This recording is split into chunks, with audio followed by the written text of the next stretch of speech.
Hello.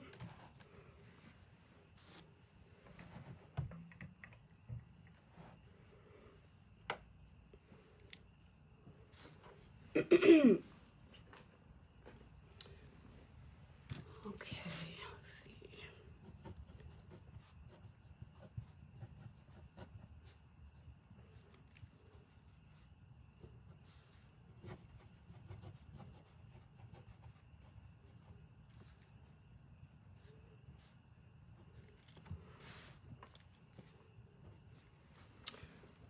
Hello.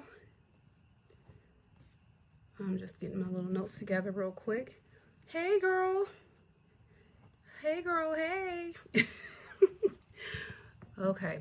It's funny because I'm actually writing your brother's name right now.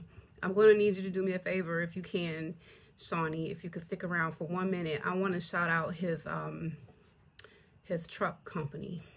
He's the honoree today, but I don't know the name of his company. Hi, Greg. Welcome back.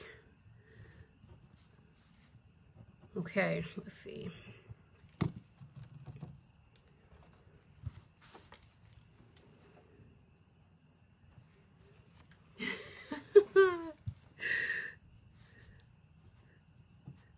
You so silly, Shawnita. Curls. I'm on my bouncy bounce food. No, let me stop. Okay. So, day 13. Is that where we are? Day 13 of the 30-day Boss Up Challenge. And it's Saturday evening. So I know we're going to have some people not tuning in tonight. But if you do, pat yourself on the back. Because that means you're very, very committed. Very committed. Okay, so I want to welcome any new people. And this is the Business Builder Basics show. I have a YouTube channel called Business Builder Basics that I would love for you to subscribe to. And please like the video, share the video. You know the drill. I say it every time. Please, it really means a lot to me to spread the word about what we're doing in this group. Okay, and I want to also do my acknowledgements, and I'm going to shout out Art Vincent, and actually his wife too, Cynthia Vincent, because I know that together they are how they're able to make this happen. They have a trucking company, I want to say, the type where if you need things hauled away or certain things like that, it's like I want to say a dump truck. So forgive me, Art, if I have it incorrect, but I wanted to shout you out, and I'm going to look for your information and go back afterwards and type it in if Shawnita doesn't have it. All right, now the goal check-in. You were given a goal yesterday. Let's see, what was the goal for yesterday? Shawnee, if you could hook me up and put his information in there. I don't want to look it up and then take time doing that. I should have did it earlier, but I was kind of rushing. Hello. Okay, let's see. So goal check-in. Yesterday was day 12. Let's see what we did on day 12. Hey, Herb. How are you? Art Cut 'em Up Vincent and Cindy Vincent. Yes, I think you can just reach them through their personal pages.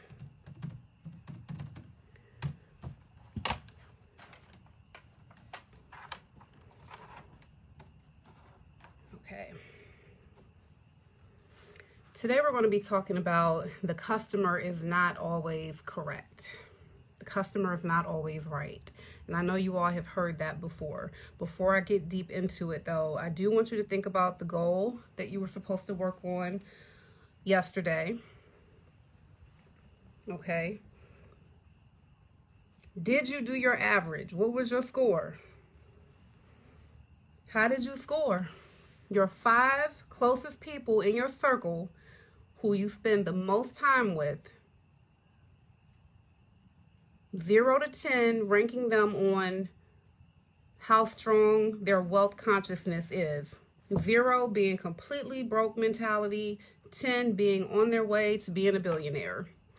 Rank 5 of the people, rank yourself, and then do the average. Add them all up, including yours, and divide by 6. Thanks, Herb. What's your score? Were you happy with your score? Were you surprised at your score? Keep it in mind. Keep that score in mind. Remember what I told you. You want to level up. You don't want anybody making you level down. So when you have weak people in your circle, it's going to bring you down. It's going to bring your score down. It's going to bring down how people perceive you. You're judged by the company you keep. So yesterday's message was develop an allergy to broke people. Okay? And because I was like, broke people make me sick. I have an allergy. It makes me sick to be around people who do not have a wealth consciousness. Remember, broke doesn't mean just that you don't have money, because you can not have a lot of money and have a wealth consciousness. So we did define broke people, and I said develop an allergy to them. Treat them like the bee sting that you don't want. Okay? So today, the customer is not always right. We live in a world now where everything gets a review. Everything is rated. And it's not like that wasn't happening before, but now it's been formalized in so many ways. Everybody is, whether it's Yelp or, Airbnb, like Uber, everybody's reviewing everybody. Customers now are being reviewed. And what that tells me is that I'm not the only one that believes that the customer is not always right. If we are allowed to rate customers, that means sometimes it's possible that customers can be out of line, out of order, not in the right. And what I encourage you to do as a business owner is to make sure that when you encounter a difficult customer, that you're equipped and ready to deal with them in a very sophisticated way, but that still what you stand for is not in jeopardy.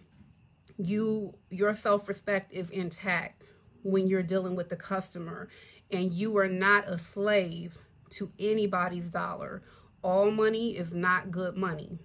You will learn this. So we're going to talk about the different type of difficult customers that there can be. So you have your customer that they don't want to pay for your services. They want a discount. They have a situation, they can't afford it, they want a discount. That's not really the problem. The problem comes in when those very same people expect top-notch quality, but the hefty discount. So I've given a nickname. Actually, a couple of the managers in my company, we've all come to use this term affectionately. We call them Lolos. Lolos. I know it may not be right, but that's what we call them. Not the people that are struggling financially and have a very gracious attitude. Not them. The people who want the discount services but want to complain and expect top-notch quality. Okay? They want to pay $1, but they want $1,000 outcome. So those customers are going to be hard to work with. I noticed a trend, and what you have to do is you have to cut them off, cut them out of your business.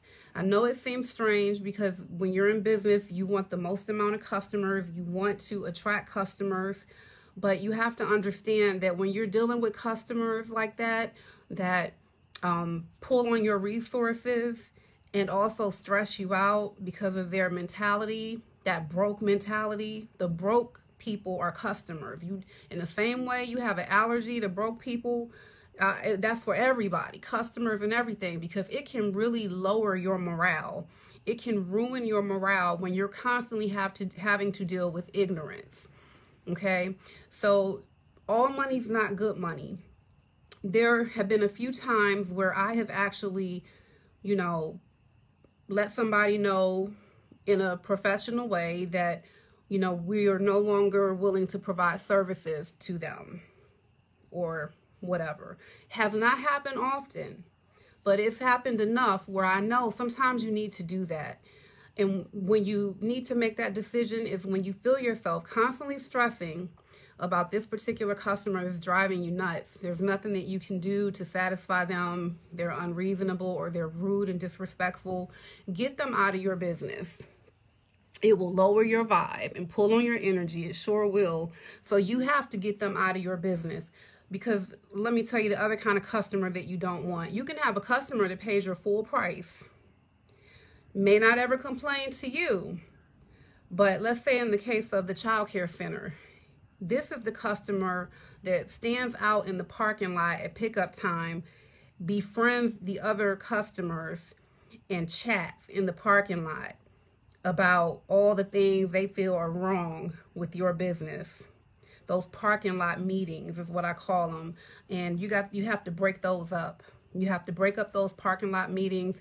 You have to identify who those people are, because it's like the concept of the bad apple. It ruins the bunch. You will have otherwise satisfied customers or customers that are not tripping on certain things. And when you get this customer that's riling everybody up, now that same customer that was fine now has an issue. This happens. It really does. It happens. And so if you try to keep that customer that's the bad apple because you really want that money, now you've potentially cost yourself money, because allowing that person to stay while they're very toxic can actually cause other customers to leave. I've seen it happen. I feel like those kind of things are not appropriate, especially if you have managers in place that are, if they have an open door policy where you can try to come to them, let them know your concern. You have a formal grievance policy, but some people don't want a solution. They just want to create a problem. And those customers you have to be careful. The other type of customer is your sue-happy customer. The customer that comes to you knowing that they would look forward to a situation that would result in a lawsuit. Okay? They come looking. They want to come right when your staff have mopped the floor and put the wet floor signs out. They want to, send somebody who's not on the pickup list to come pick their child up and see if you release the child to the person not on the pickup list. These are the people where it's almost like they're testing you. Whether it's conscious or unconscious, I don't know. But I've seen people where they just do things that put you like at risk. And when you see that over and over again, especially if they outright say that they're going to sue you, because there are a lot of threats. I've never been sued, thank God, but there have been a lot of threats. I'm going to talk to my attorney. Everybody has an attorney on retainer, apparently. Everybody has an attorney. And then when I'm like, okay, have your attorney contact my attorney, I don't hear any more about it. But you have people that are very litigious. Hey, Anthony. Anthony's one of my good customers. Anthony, his mother was in my facility, and he never complained, even at times where he really could have. And so those are the kind of customers you want to keep. But the customers that are always, trying to figure out a way to get a lawsuit going, you want to get them out of your business. All money is not good money. Okay, so you have your litigious customer. Let's see, what other customer do you have? Oh, you have your customer that doesn't want to pay. Not the one that wants the discount, because the ones that want the discount, they maybe once they get their discount, they actually pay. You have the ones that don't want to pay. In assisted living, you have oftentimes the customer is the family of the resident.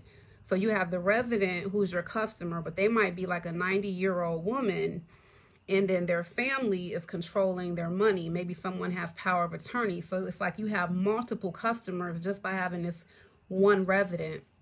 There have been times where customers will just simply not send the money for the month. And you have to come looking for it, and they have all kind of excuses. Some of them will outright lie. Some of them will tell the truth and say things like, oh, you know what? I had to pay my rent, then I was just going to pay you when I got my check. And, if the resident gets their own money, that's not supposed to happen. If you are responsible for managing a vulnerable person's money, you have a fiduciary responsibility to use their funds only for them. Even if they give you permission, you're really supposed to make sure you do not jeopardize their care, their housing, and them eating and getting medication. You're not supposed to do that. But you have people that come with these excuses. There's Art Cut 'em Up right there. Art Cut 'em Up. Let everybody know your contact information for your truck service. I told them I believe it's dump truck service. So put that information in there for me, please, so people can reach out to you.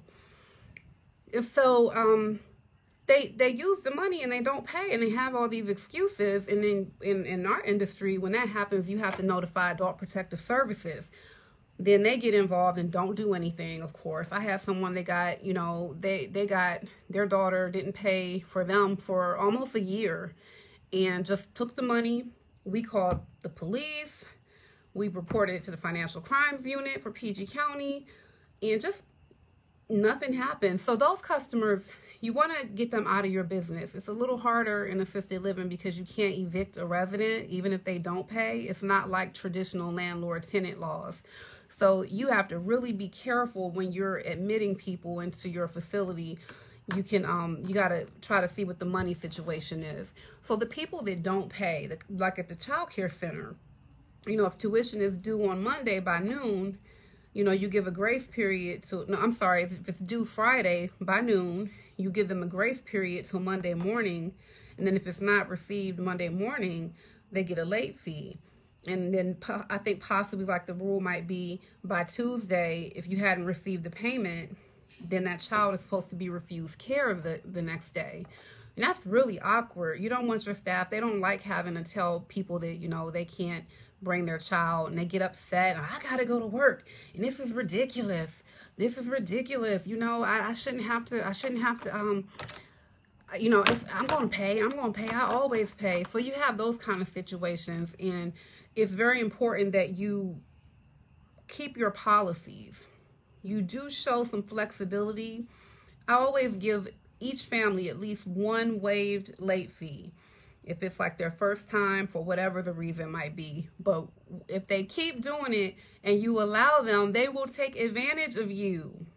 They will. And it's like and I have had that happen to me. I didn't start getting strict about things until after being in business for like 5 or 6 years, because I had people telling me sob stories, and I still let their child come. They would have a bill, especially if they had like 2 or 3 children. They might end up owing you thousands of dollars, and that's not good business. So those are the customers, the ones that don't pay.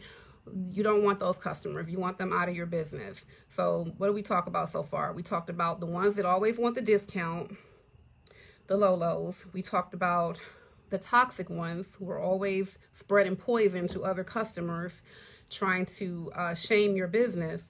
We talked about the litigious customers that's just waiting and anticipating an opportunity for a lawsuit. And then you have your people that don't pay. So let's see, what other kind of customers? The toxic customer, this might fall under that, but I'm going to put it in a different category, because the toxic customer I was talking about before is the one who will undermine your business. This one that I'm about to describe is different, although I still feel like it's toxic. You have your disrespectful customers, okay? Your disrespectful customers, oh my goodness, it took some getting used to dealing with the disrespectful customers, because, I would level down and address them the way they were addressing me. That's what I used to do. It took a while for me to figure out how to finesse telling somebody about themselves and letting them know, don't play with me, but in a very professional way. So you got to straighten people out in a very professional way. You never want to stoop to their level. You never want to have a customer be able to tell a story that you fell from grace, or they knocked you off your pedestal because you came down to their level. Don't do that. But you find that way to straighten them out professionally. It's a must. It's a skill. You have to learn it, especially if you're not normally an assertive person. You have to assert yourself, and do not do it in an indignant fashion. And so the customers, an example would be, there was a parent, because you got to think about the industries that I'm in. We are taking care of people's babies. We are taking care of people's parents. people that are sick and vulnerable, people that are getting bed sores and, you know, like these kind of things. And so you have situations where customers have the right to be upset, right? And you want to address their concern, but they're just turned up. They're turned up. Had a father come to the daycare, and I don't even remember what the situation was, but it wasn't really called for. And he came and he just like went off, like in the center, cursing the staff out in front of other children, just didn't care, you know. And it was like that staff was really like, you know, imagine an employee. I would always tell my employees, if you get yourself a belligerent customer, do not curse them out, but you don't have to eat mess. You know what I mean? Don't feel like your job will never be in jeopardy if you tell me someone has utterly disrespected you and you had to straighten them out. But this man was so belligerent that the staff were like almost like frightened, basically, and we had to actually, you know, well, we should have contacted the police, but I contacted someone I knew personally who would handle the matter. In hindsight, I wouldn't do that again, but sometimes you just go to the quickest thing. I don't like calling the police. I don't like getting the police involved in anything, really, to be honest. The other thing is, you never want to have police cars sitting outside your child care center. That's not a good look. It's not a good look. And so when you have the disrespectful customers, you know, if they're not emotionally stable or emotionally intelligent, they gotta go, because you'll fool around and end up getting an assault charge or something, fooling around with people, especially if you yourself know how to turn up. So you want to not do business with people like that. That particular family, I typed up a letter and let them know you can't return. And it's really unfortunate, because with the industries that I'm in, most of the industries that I'm in, when the customer misbehaves terribly to the point where I refuse to do business with them, you're talking about now a child that's being put out of a child care center. You're talking about an elderly person or a sick person having to relocate and move and live somewhere else, you know. So I don't do that all the time, but I will do it. And it's unfortunate that people don't have enough respect for their loved ones to contain themselves. But you never want to deal with the disrespectful customers. I had another customer at the B&B. When it was time to check out, he didn't understand why he couldn't stay, you know, like an extra hour or so. And, well, we have to turn the room over and get ready for the next guest. And, you know, I tried to explain that.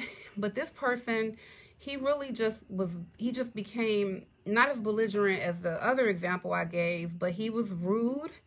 And, you know, I had to tell him, listen, I'm being kind enough to be the one to deal with you right now, asking you to leave.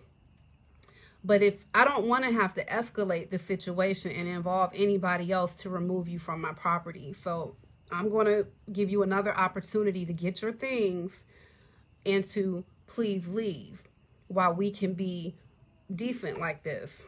He eventually got his stuff and went. But, you know, that's the kind of thing you might run into. And you're just like, what's wrong with people? So all money is not good money. You don't want to be so desperate for a dime that you lose your self-respect, your dignity. And, you know, I mean, you don't want to be ridiculous with it and like overly sensitive, and anybody who like steps on your toes, they got to go. I mean, people who have offended me personally, I've allowed customers and employees to talk trash about me and say whatever they want to say and really have no impact, you know. But if it's something that's really undermining the business, then it has to be more than just hurt feelings on my part. So think about that when you're thinking about the businesses that you want to get in and how you're going to deal with the customers. Now, dealing with reviews, there's an art to that as well. If somebody comes and they just trash your business, their review is just the most embarrassing thing you've read. You would hate for potential customers to see it. Maybe some of it is like not true or exaggerated, or it seems like this person is doing it just to sabotage your business. Don't respond, because sometimes you, like on Airbnb and booking.com, you can actually, respond to reviews.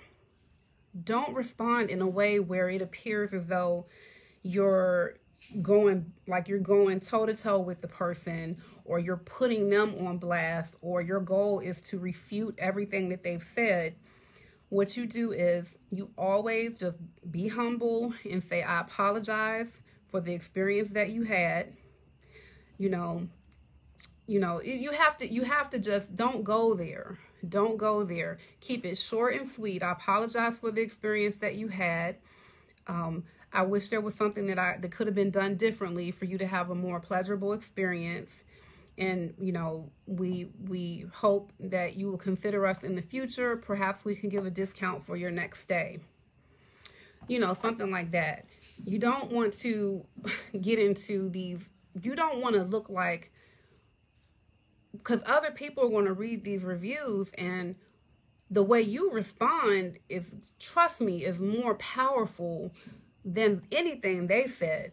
Because a lot of people who have sense understand that when people do reviews, they might just really just be tripping. A lot of people are aware of that. And if they see that you have like 100 people that gave you 5 stars and like 2 people that gave you 1 star, they're going to probably use their common sense. But even still, the way that you respond is going to speak volumes about your level of professionalism in your business. Because now anything that customer said in their review, by you responding in a way that's not sophisticated, it may make the potential customer feel like there's some validity in what this person is saying, depending on what they're saying. And don't make a lot of excuses.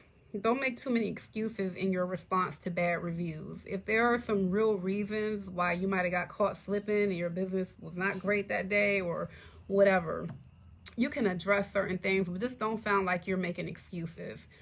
And so, the customer isn't right, but you're not going to go out of your way to try to make that customer look crazy. So I had someone that was working with me with the B&B, and they have the ability to write responses. And I'm glad that I was paying attention, because I looked at the response, and it was a real long response, and there were words being used like idiots or, like that kind of thing in it. And I was like, oh no. I caught it because before the booking.com and Airbnb, they won't automatically post whatever you put. They have a review process first to make sure that it's not like too ridiculous. So this one hadn't been published yet, and they probably would not have published it. I would be surprised if they would have published it. But basically, I had to like delete it and then compose a new appropriate response. Well, what I thought was appropriate, and eventually a couple days later that got published. But it's just like, whoa, like it looks bad.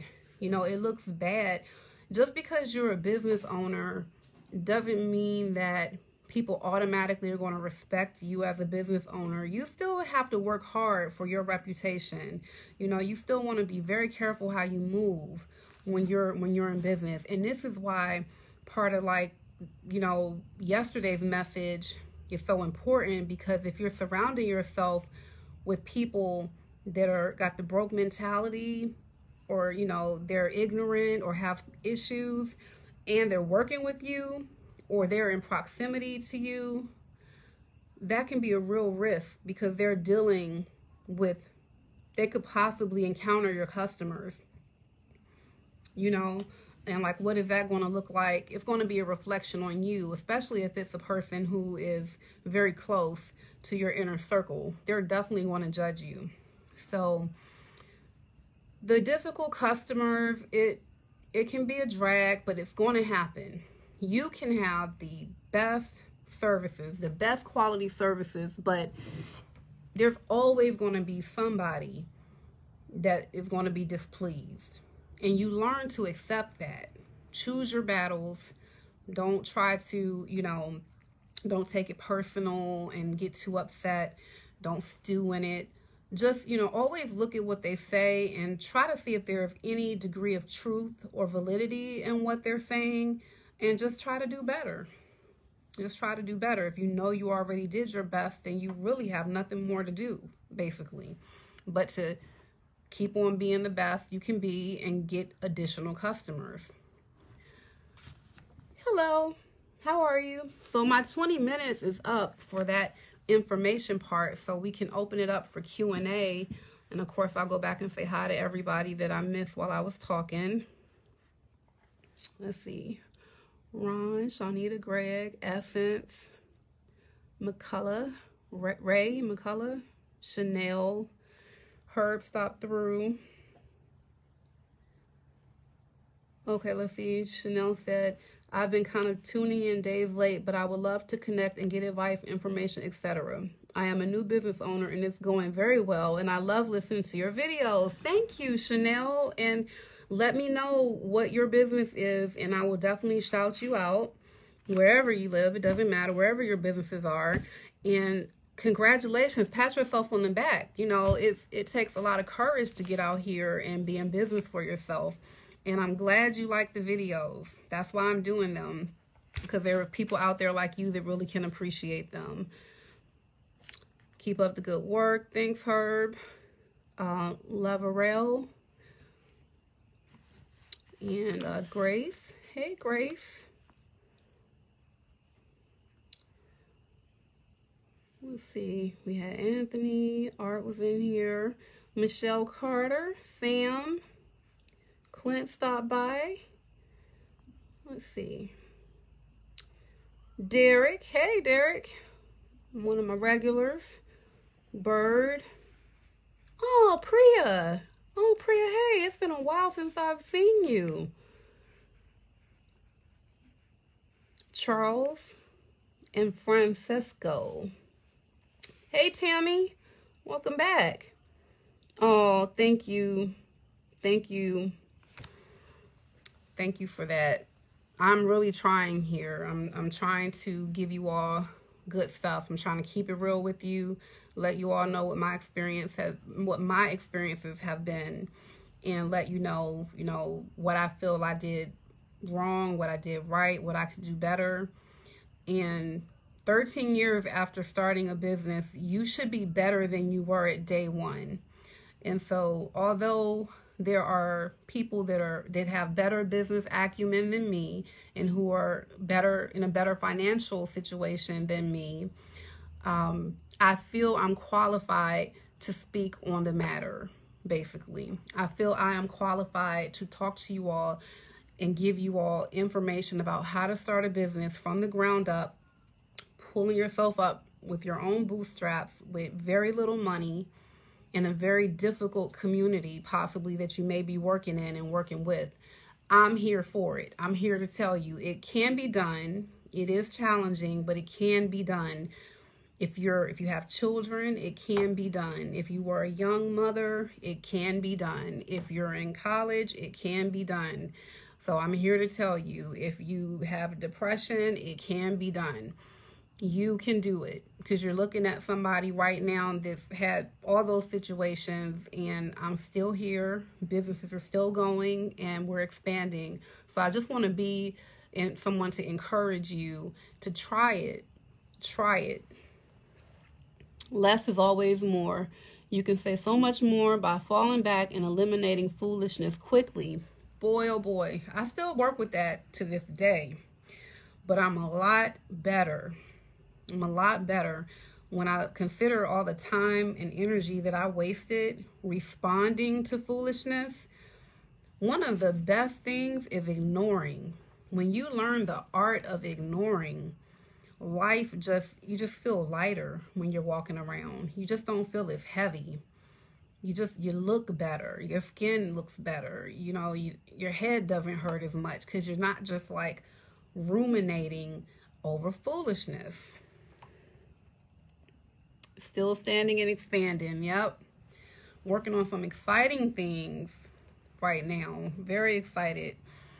And I'm hoping to meet people in this group that that I'm looking for collaborators. I'm looking for people to invest in. In fact, I have someone reach out to me who's been following the series, and they wanted me to review their business plan. They actually looked at the business plan videos and they got together a business plan and they wanted me to look it over.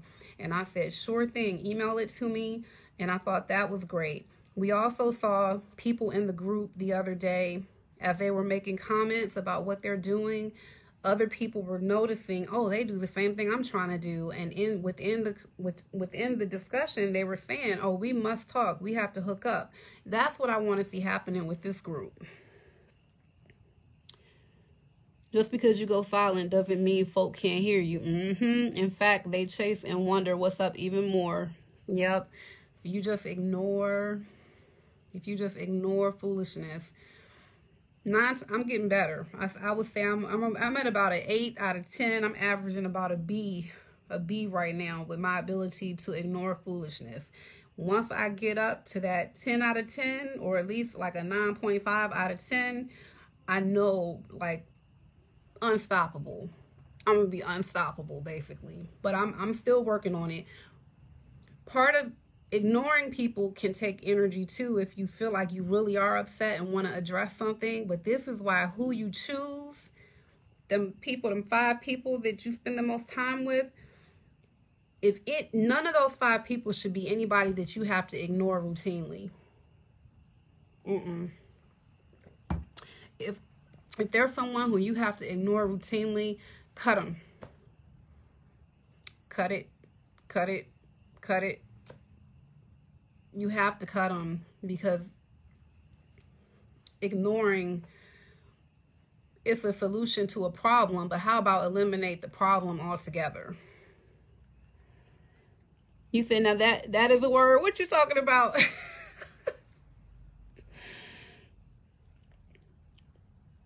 Oh yeah, there's an art. It's an art expressing how you feel without expressing your emotions. Ooh, child. Yes, it is an art. And I have like a preschool level education in that art. I'm drawing stick figures. That's the level I have with that art. But I'm working on it. Oh yeah, if there's someone you have to ignore regularly, they don't belong in that top 5.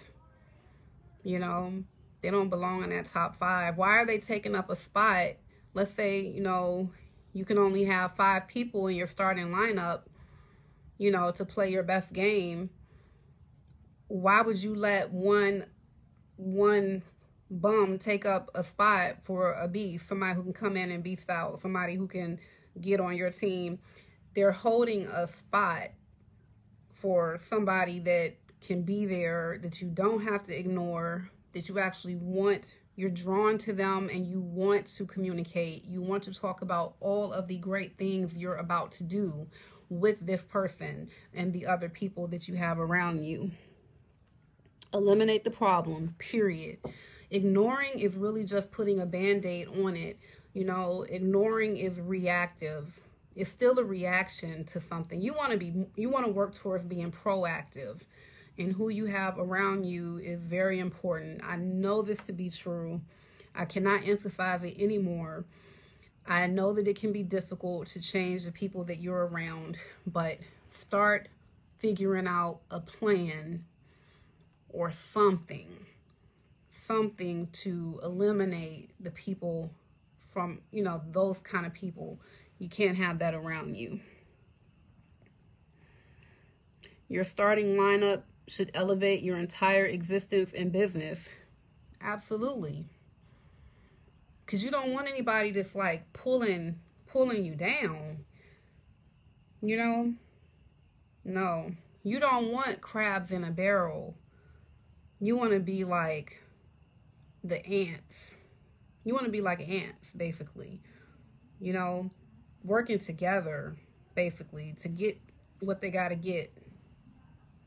You ever see how ants just fall in line? Literally, they fall in line. You want to be like an ant. You don't want to be crabs in a barrel.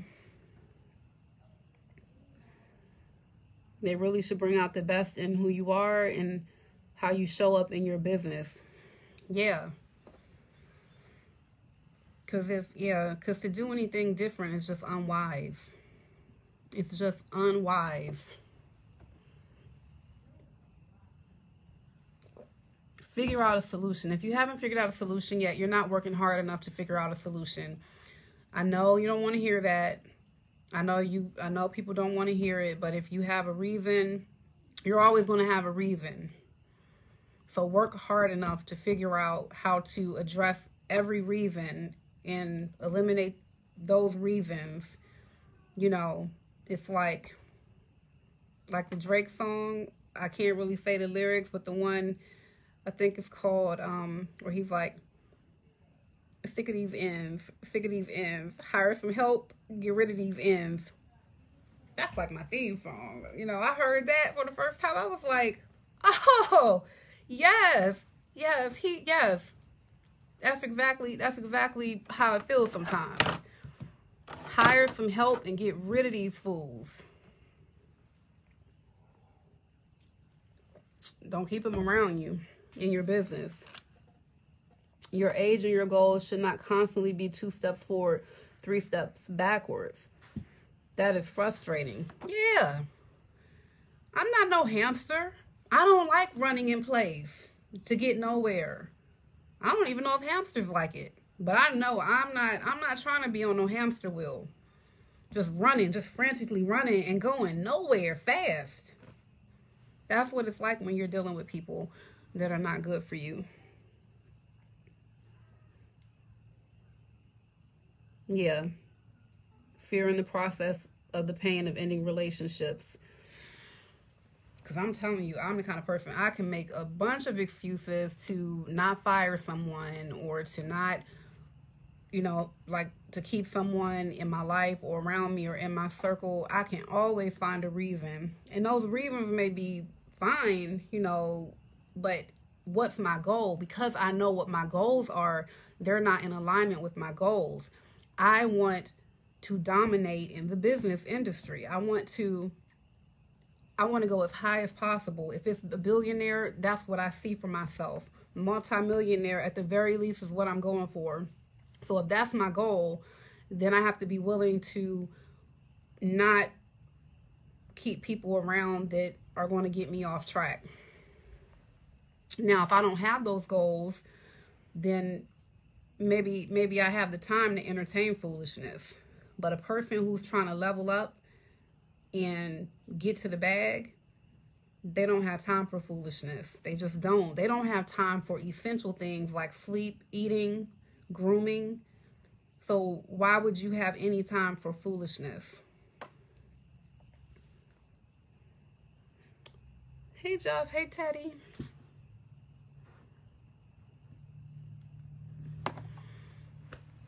Yeah, so really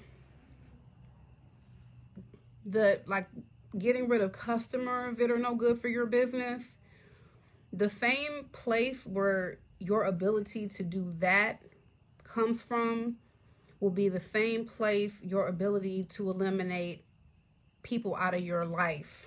It comes from the same place, that assertive place inside of you where you figure out how to dismiss a person.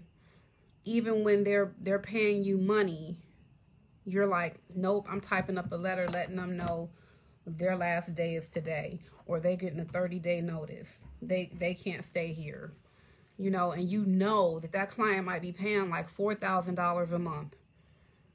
And you know, basically you're just like saying goodbye to $4,000, but you know that another person with $4,000 will come. Maybe another person with $5,000 a month will come and replace them. If you know you are good at what you do, everybody's replaceable, period.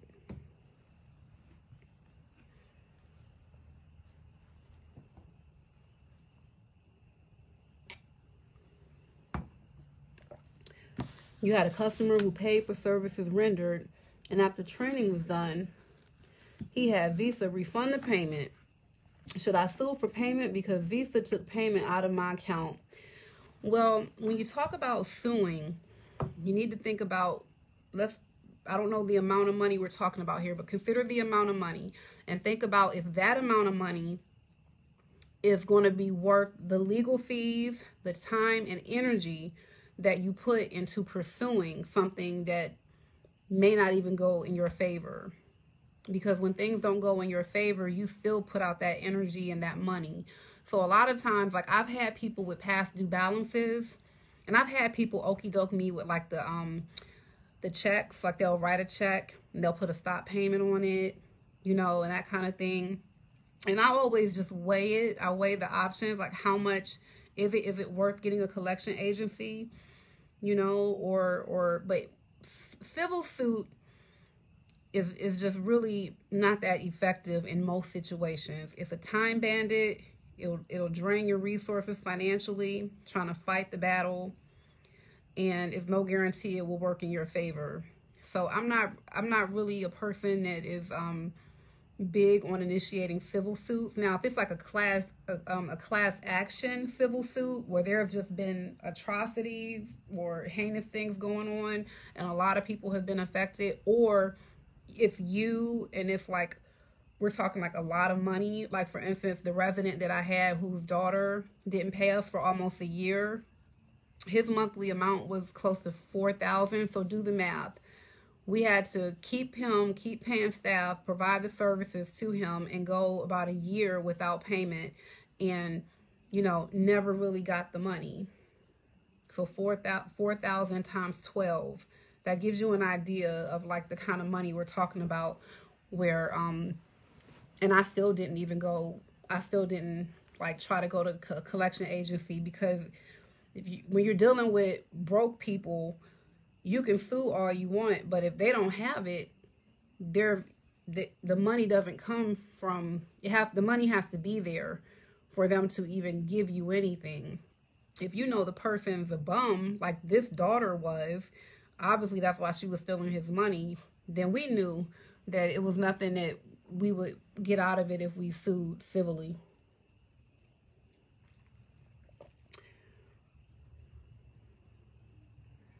Yep, you can't put a price on your mental and emotional health. That's why I don't like lawsuits. I just think people just don't have the right understanding about what a lawsuit really looks like. You know, and it can be really stressful. It can be really stressful and time consuming. So just weigh the odds, Jeff. Weigh the odds.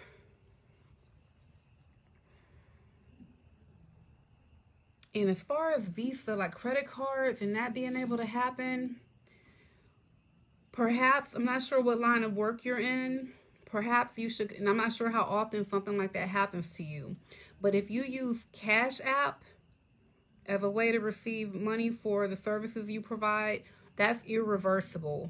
I love Cash App. Cash App is just really easy. And so they cannot reverse the money when they pay you through Cash App. And Cash App is owned by Square, I want to say. Square is pretty popular. They have a few different products out. Yeah, I don't accept checks anymore, except for from a few long-term customers that I've had that I know haven't had issues. But now, even with the child care center, we don't accept checks, cash, money orders. Everything is electronic. You either pay, it's an EFT.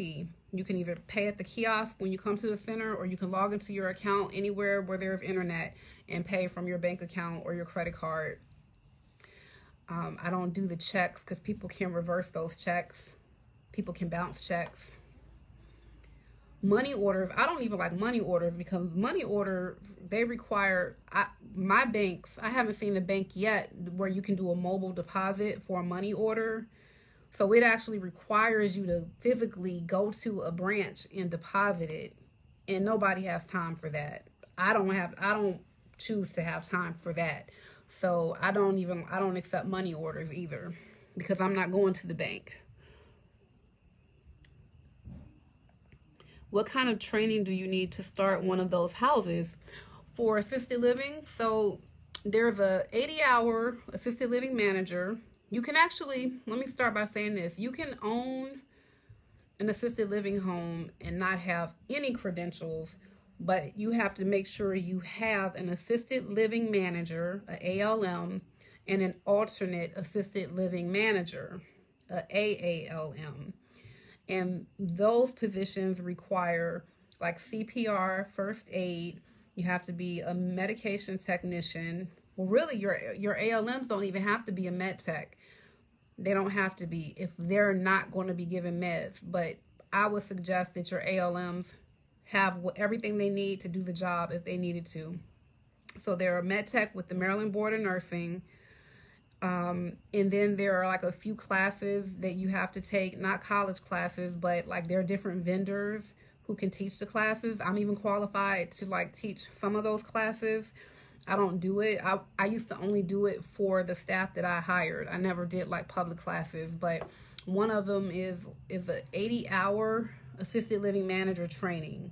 And I know a lot of people locally who offer it. And that is 80 hours. I've seen people do it within the course of like a couple of weeks. You go over things like food safety, fire and life safety,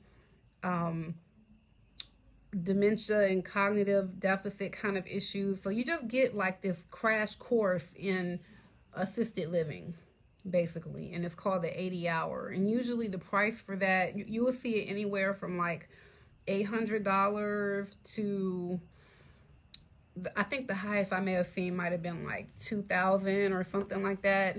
The guy that I use, Wayne Griffin, he's is located in Temple Hills, Maryland. He does it for a reasonable price, and I think he actually allows for a component of the class to be done online. But he's a good teacher. He's very engaging, and he knows his stuff. So I highly recommend him. And you can go there, and that's really all you need. I want to say, depending on the number of residents that you want to get licensed for, let's say you want more than 4 people in one house. There may be some requirement that you have to have a bachelor's degree or something. They change things a lot from when I first started till now. I mean, when I first started, well, in 1999, when my mother first started the first assisted living home, it was like the regulation book was like a pamphlet. Now the regulation book is thick. It's thick. So it's really, it was when it was a new concept, it wasn't like highly regulated. But as things happened and there were like issues of like people being harmed, or they just kept coming up with more and more rules. So, but you can actually go to the Office of Healthcare Quality website, OHCQ, Office of Healthcare Quality, under the Department of Health, and go. They're the same agency that licenses hospitals, nursing homes. So they're the same, under that same umbrella, but the assisted living have like its own branch, basically. Go to their website, look at the application to do assisted living, and they'll have a lot of information for you about how to get started, basically. But the training that you need is not it's something that you could get within a couple of months and be ready to rock and roll, or you can hire someone who already has it if you know you're not going to be the one doing the work.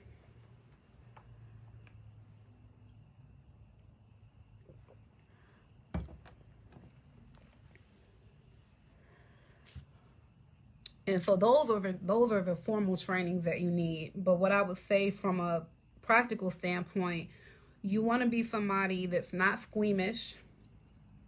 So you can't be afraid of like grown-ups that may poop, be incontinent and bowel and bladder. If you're thinking about working hands-on in assisted living, be ready to deal with, body fluids, and depends on the level of care you want. But usually, like if you want to stay in business, you can't just decide you're only going to take high-functioning people. You're going to find yourself sometimes having to care for people that are bedridden, that are incontinent, that are wheelchair-bound, that might have a G-tube. You know, a lot of people don't do that, but for us, we basically would accept the residents that needed the highest level of care.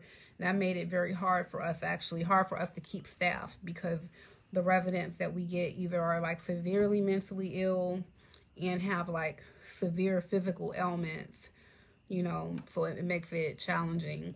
So you don't want to be squeamish, and you want to, I would say, don't go into assisted living just for the money. Do it if you really have a genuine love for wanting to help people, sick people. And only if you own the home that you're doing it out of, possibly. If you're going to depend on that to quit your job, then it needs to be done in a certain way. But if you're going to keep a job and you're going to hire people, which is hard to find good people and keep good people, but if you think that you're going to hire people, then I think you should own the home so that it really is worth your while. If you're not going to do it out of your own home and be the one to actually do the work, then there may be times where you're running in the red or not making a lot of money. You have to make sure you keep your facilities full. And so the highest amount of residents you can get in a residential zoning, like in a house like that we live in, like that you might live in, the highest level, I think, the highest number, I think, is 8 residents before you have to like have a place that's zoned commercial use. And the change in zoning is something that is very difficult and not guaranteed. It may not even be allowed like in your neighborhood.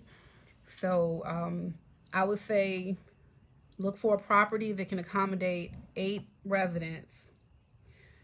If you have a facility that can have 8 residents, you stand a chance of making some money, especially if you're doing it in an area where people have money, you know. But if you're doing it in the area where people are middle to low income, be prepared to struggle. Because a lot of times the customers that are coming to you, they're the baby boomers, and they're like, let's say they're African American. You know, a lot of times African Americans were not given the greatest opportunities to make a whole lot of money. And so now that they're retired, their retirement income is not sexy. You know, they might only be getting $900 a month. They might get like $1,500. The average that I see is about $1,500 a month if you're lucky. Now, if you really went hard and you were fortunate, you were a professional back in the day, I have seen people who might have like $3,000, $4,000, $5,000 a month. They're in a better position. But the majority of people you're going to see, they're going to try to wheel and deal with you. When they come and they tour your facility, you know, and you're talking about, well, how much money do you all have? You're going to hear a lot of like $1,500, $1,700, $1,200. And really, in order to do a good job and provide quality services, you really should not be accepting anything less than $3,000 a month. If you do accept less than that, now you're going to have to get really creative in how you stay afloat. You're probably going to have to wear a lot of hats, do some of the work yourself. You're not going to be able to outsource, you know. So it's something to think about. If you're going to do it in a lower income area, it can be very challenging. Hi, Bryant.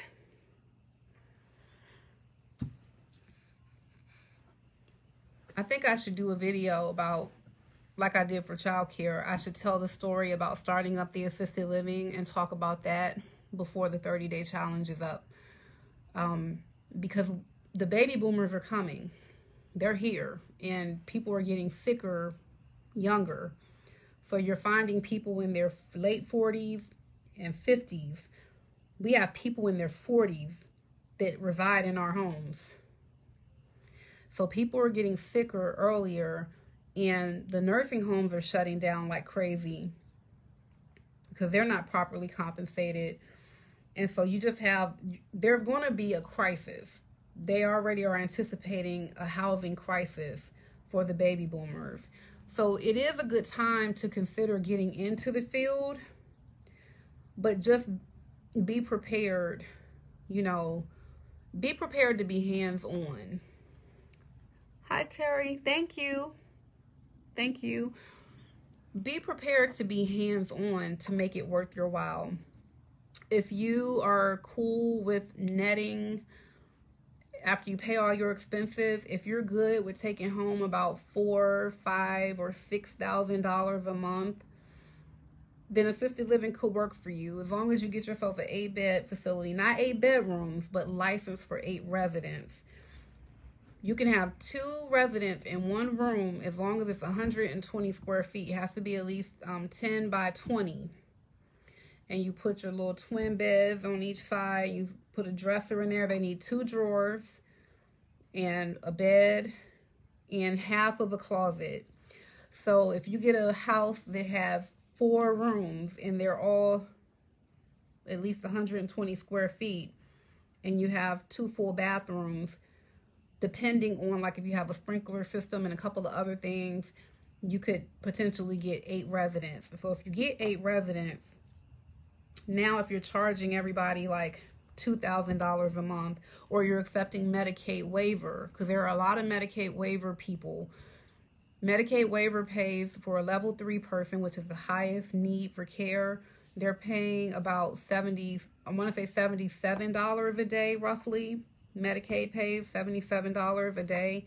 That combined with the copay together, you're getting $77. So it ends up being about $2,700 a month that you get for your Medicaid people. And there's an abundance of people on the Medicaid waiver.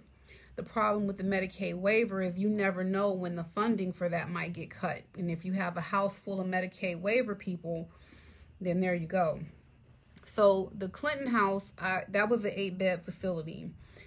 I shut it down voluntarily because I did not want 3 assisted living homes anymore. It was just too difficult to keep them staffed, and I had started the doctoral program full-time, and I chose school over that. So that house, I never surrendered my license. So I actually still have the license, and I could reopen if I wanted to, but instead I turned it into a boarding house where I just have people renting rooms. But at the time that I made the decision to close down, and this goes back to the peace of mind and the all money isn't good money thing, there were 8 residents there. I want to say 7 of them were Medicaid waiver and 1 was private pay. So you do the math and you think about that. And I was willing to say goodbye to that because I felt like the money wasn't worth risking school and some of my future goals. So we kept the other 8-bed facility that we have, and then we have a 5-bed. So there's still 13 beds that we manage. But before that, it was 21 beds. And that was a lot more difficult, a lot more paper pushing and trying to find staff, you know, for all 3 homes and trying to find residents to keep your beds full. But if you live in the home, let's say you have, like the way my mother did it when she started, as soon as I went away to college, she had the idea to like use my room and another room in the house to do assisted living. And so she lived there. It was a big 3-level home. It was just her and my stepdad, and I think my sister was living in the apartment in the basement. And they just started with 2 rooms, and they got themselves like 2 to 3 residents that were in good shape. Because back then you could actually find people that were like level 1 where they could still walk and they were in their right mind. So she had 3 people, and then back then they were paying an average of $2,000 a month. So her and my stepdad did a lot of the work themselves, and then they would hire people occasionally, like so that they would have time off. And so if you live in the home, you own the home, maybe you're willing to work the weekend shift, or you're willing to work a couple days during the week, and then you hire, it definitely could be something that could be good money for you. Hi, Pantera. Hi, John. Thank you, Terry. Thank you. So I want to encourage people to get into assisted living. but I don't want to pull the wool over anyone's eyes. I want to keep it real. It's very challenging. The state has made it a nightmare. I mean, if it wasn't for the state, I would still be doing it. That house in Clinton would still be open, but the frustration that you experience when those people come from the state and walk through your facility and nitpick, because there literally are like maybe 300 regulations that you have to follow, and any of them, if you are not on point, they fight you for it. Anything.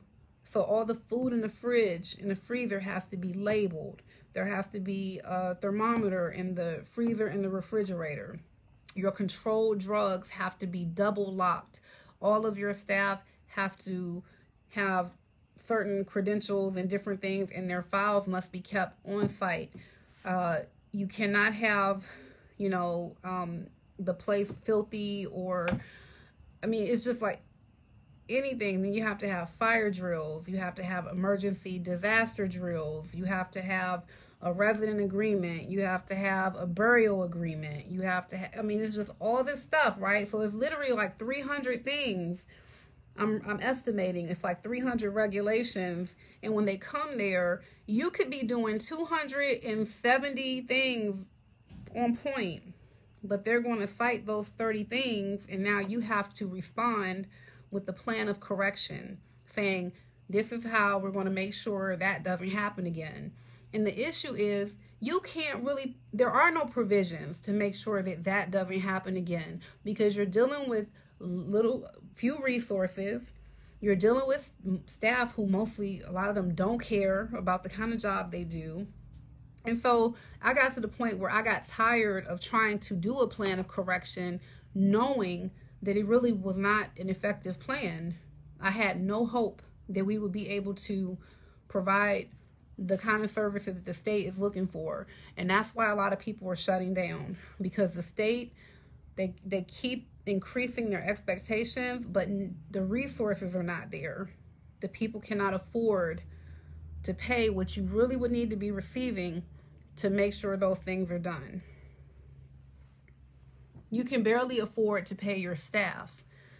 You can barely afford to do that. So trying to have like an administrative assistant or somebody who's going to push the paper for you, it's just going to detract from what could be your profit. So that's why you have to be willing to do things yourself if you want to see the money from it. And because I didn't feel like trying to find someone to run the facility, because I get tired of dealing with people who don't like to do a good job, I just decided to close it down. So I said, hey, I think between giving away the daycare or collaborating with someone on the daycare and closing down the Clinton home, it translated into almost $500,000 of revenue, gross revenues that we lost because I made those decisions. All money is not good money. I said goodbye to almost $500,000 a year between the daycare and that Clinton home.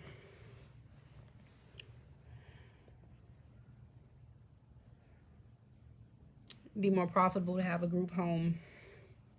I'm not sure what you mean, but if you mean group home assisted living, or you mean group home like boarding home where you have people renting rooms, because I'm going to tell you the truth,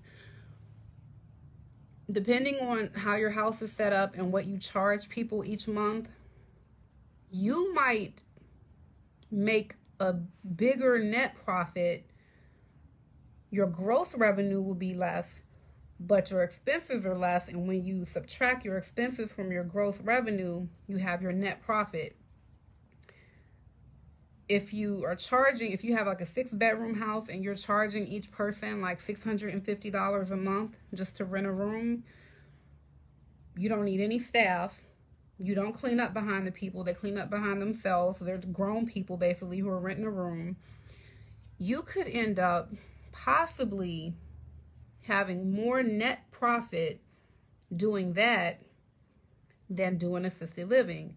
Because with assisted living, yeah, you might bring in 300,000 in gross revenue for the year off that one house, but if you pay out 290,000 in expenses, now it's not appealing. Now it's not really as attractive, unless you own the home and your assets are, your net worth is increasing every month because your mortgage is being paid.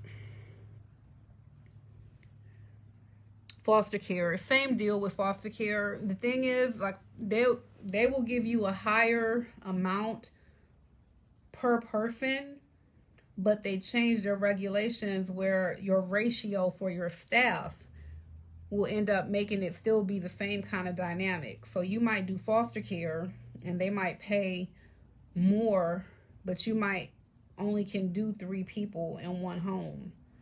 So it all just, you have to look at your mortgage or the lease is very important. If you find a great deal where you can like pay under $2,000 a month for your lease, then you stand a greater chance of being able to make some money with any group home. But any of the group home, whether it's veterans, whether it's foster care, or what do they call it?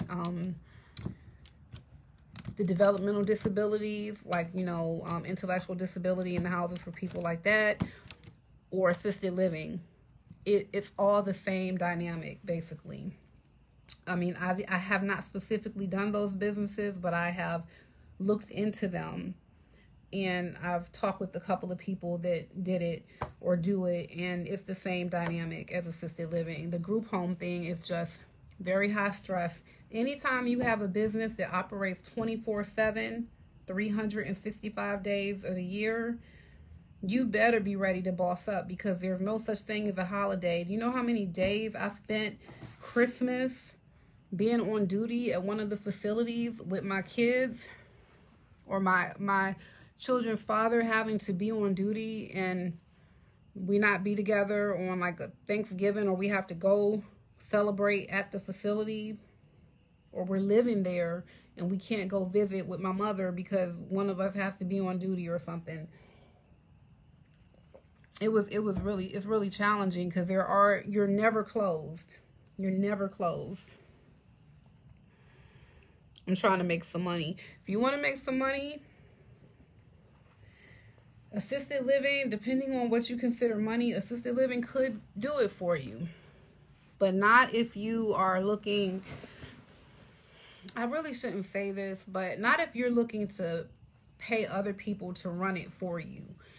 If you have no desire to step foot in those facilities, or to do any paperwork, or to change any diapers, or to cook any meals, or to clean any toilets, if you know up front you don't want to do those things, that means you're going to be paying someone else to do it. And it's going to be cutting into your profit. It's going to affect your bottom line. So now you have to consider, how much money are you happy with after you pay all the bills? What are you satisfied with? Are you keeping another job? Or are you doing other businesses? Those are the things you have to consider. Like I said, owning the home can be a deal breaker.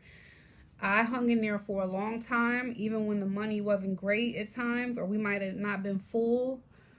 But knowing that the mortgage is being paid for, that's an asset. And the properties that I have, those are the properties are the biggest way, and the valuation of the business is how I became a millionaire. The properties and the value of the business.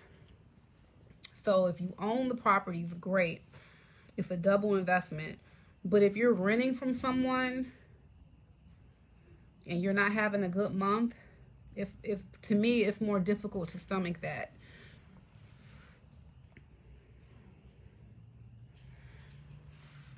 So, like, it depends on who you know, too. If you know people, like, let's say you have an aunt that's retired but in good shape, and she wouldn't mind being the live-in person, and you're like, hey, listen, you be responsible for, being on duty Monday through Friday.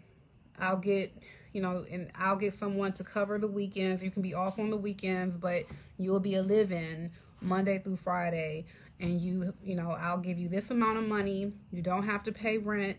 All your utilities and everything are included. You can eat the food that you cook for them.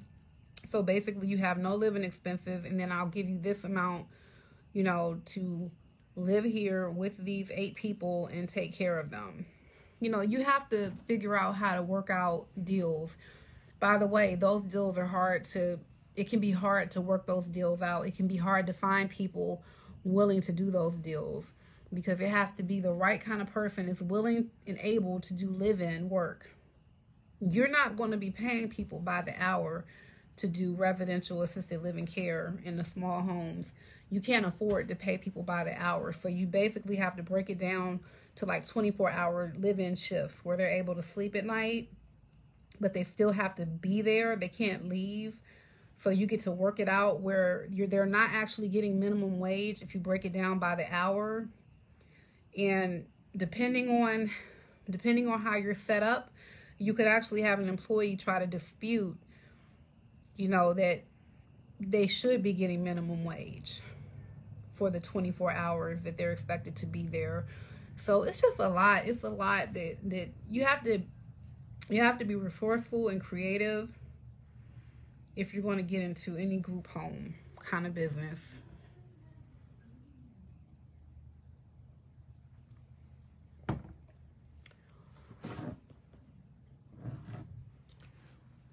Any other questions? I hate to be the bearer of bad news, but you have to know, anytime I'm willing to shut down a home that was full and had 8 residents, averaging $2,700 each, clearly it, you know, it means that maybe it's not that great. Hi, Hassan. But again, wait, before I say that, where I am 13 years later after starting a business, that money was no longer good enough for me. It was no longer attractive because I had already spread my wings and figured out how to make money doing other things. And although I did care about providing that service to the community, I refused to let it break me down, because if I would have hung in there doing that, it would have usurped all of my time. I wouldn't have had time to do anything else, basically. And the other thing is, I don't really feel good about keeping a business open just to collect the money, knowing the quality is not there. Trying to find your niche. Yeah, you know, just keep on exploring, asking these questions, and trying to figure out like what you might be able to do. I will say that you might be surprised how much you might actually like something that you never thought you would like. I was very surprised when my children's father quit his job to help do the assisted living businesses even before, you know, I had gotten married. And he ended up being like really good with the people. He was really good with the people. And it's surprising because if you know who he is, then you kind of be like, what? Like, he was changing grown-ups' diapers? And it's like, yeah, I'm very good at it too. He never would have even imagined. I'm not saying that he loved it. I'm just saying that he was able to adapt to it and do a great job. So maybe you could actually go and like try to see if you can work at one, see the inner workings and see what you think. You're more than welcome to visit one of the ones that I have. But I'm going to tell you now, I mean, it does not have a glamorous look to it. I mean, you walk in, it's just like, it's like a little nursing home, basically. It's a little nursing home.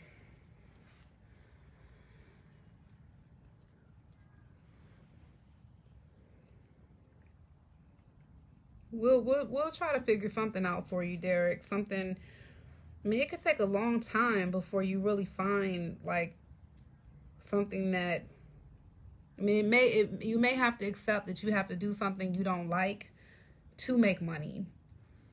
If you do have occasional times where people are fortunate enough to actually do what they love and get the money they want, but honestly, that's like a minority. I would say that's more of an exception to the rule than the rule.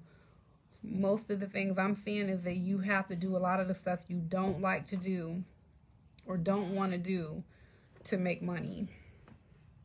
At least when you're in that stage of building.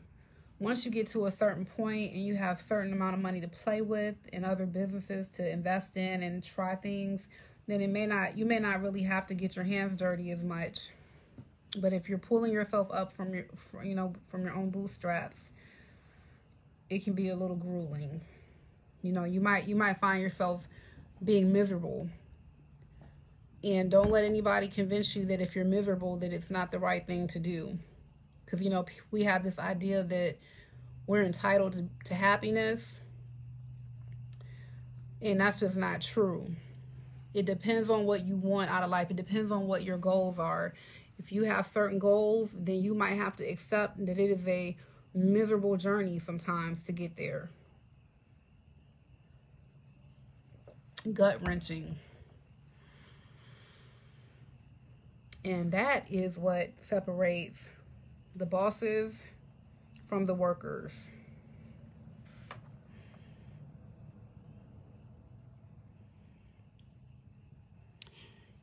The lawn care, I guess, it's probably a lot of competition out there. One of the things I said that I would do, what I used to say is that I would only go into the type of businesses that people really need. Like they really just can't do without it. They can't try to cut corners with certain industries. People are always, well, I shouldn't say always, but it seems like people are always going to need childcare. You're always going to need a place for people to go that need care. It's not really like something you can choose. When you have a child and you have tuition you have to pay, there will be other things that you don't pay to make sure you pay your child care. With lawn care will be one of those things that a lot of people would put on the back burner if they hit hard times. You don't need lawn care necessarily. You might decide to do your own, or it might not be that important to you to have a beautiful yard and landscaping. So if you're going to do that business, I would say that should be like one of the things that you're doing and have your hand in. If you want to be self-employed totally, if you want to continue, I'm not sure if you work a job at all, but if you have a job and you want to continue that, then I think landscaping is one of those good kind of side hustles and something you can keep in your back pocket, basically, as a way of making extra money. Like you said, building capital, trying to figure out when you get the money, what is your next move going to be? Because if somebody gave you $1 million today, would you really know what to do with it to make more money? Most people don't know what to do with money to make money.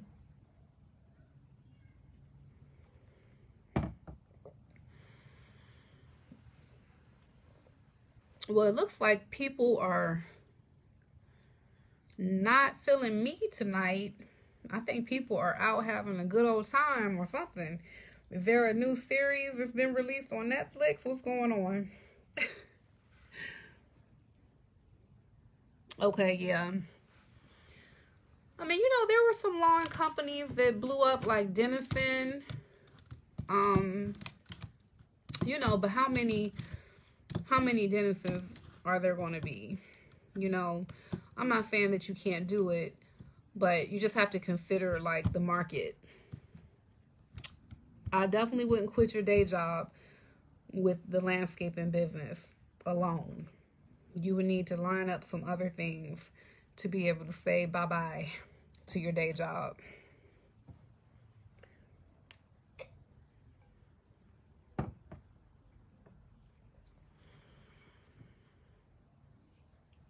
I'm trying to think. I don't really know, what your skill set is. So it's hard for me to even recommend certain businesses because I really just don't know what your forte is, your skill set, you know, the kind of things you're capable of doing or good at.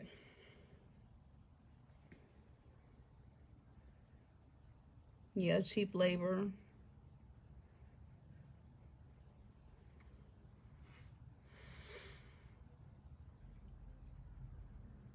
Well, I think it's just you and I here right now. A lot of people stop through.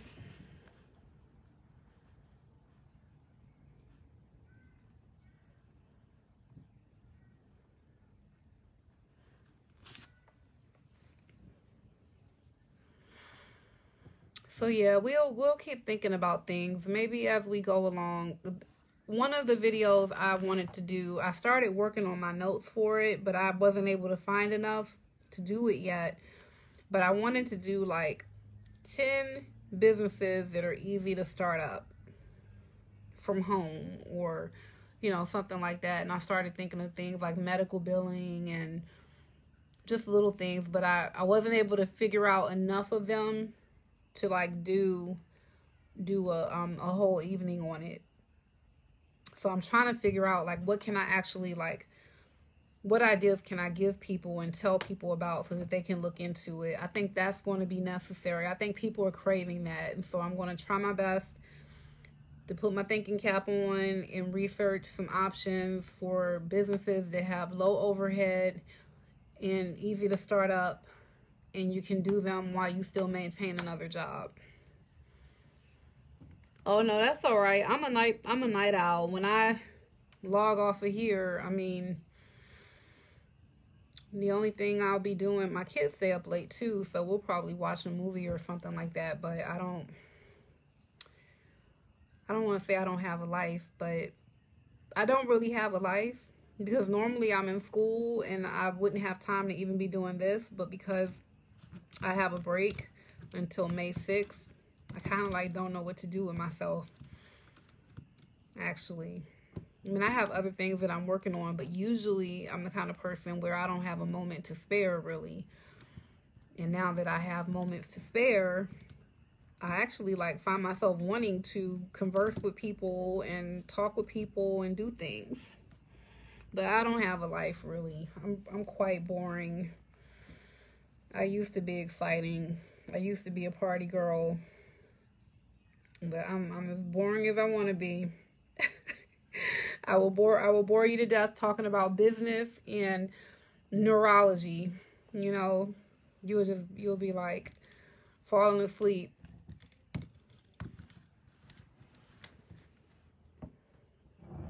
But, you know, a nice glass of sangria and quiet evening at home, it's not bad.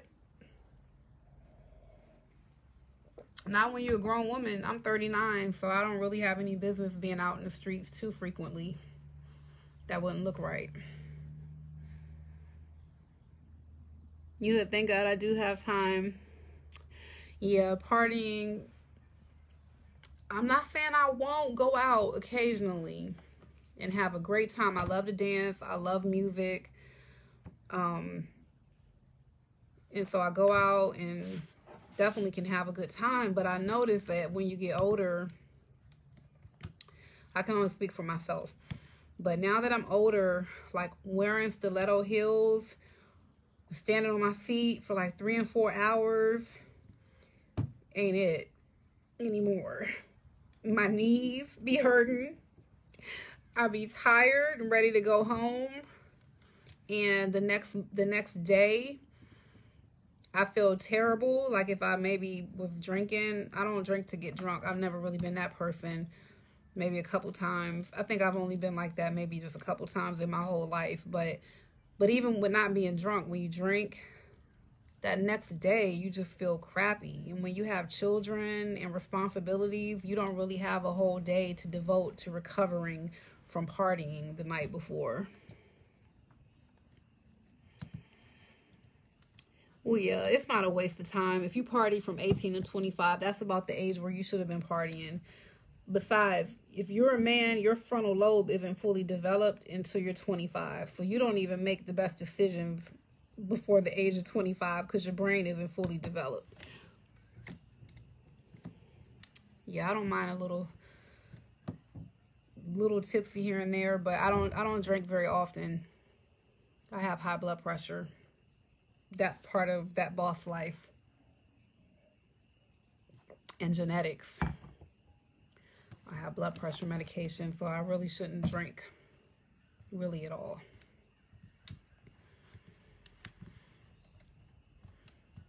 So you ready to call it quits?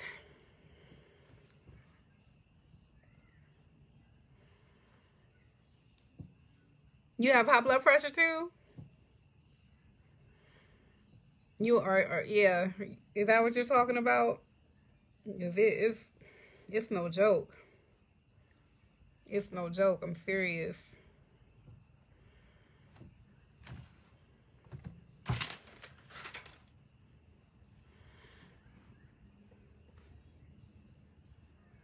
All right, you calling it. All right, so everybody who's going to watch the video later, I have to say it. It's my tagline, boss up. And I will see you all tomorrow for day 14. Yep. All right. Good night.